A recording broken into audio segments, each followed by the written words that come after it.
For me, I think that it was something that I wanted not just me to do within my own family, but I have 4 sons. All my sons have done something, you know? One of the key parts of suicide intervention training is to realise that these things can touch anybody, okay? And that the World Health Organization said in 2016, we are not going to crack global suicide, which currently sounds just a bit short. We think of 1 million suicides a year. We're not going to crack it. We're not going to make any imprint on it just by training up more clinicians.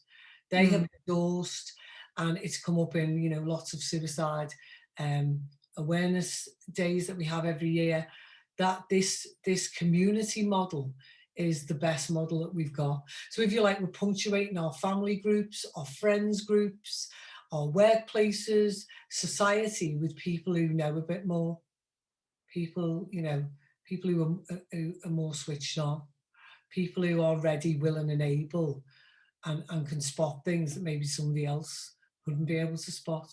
And that if we do that, then we've got a good chance of having an early intervention when people first start to have those thoughts.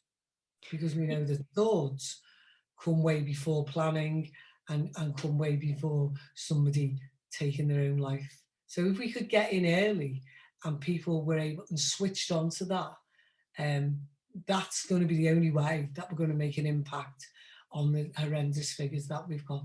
The analogy I use in training is that, you know, we, we, we were fearful of things like cancer 20 years ago.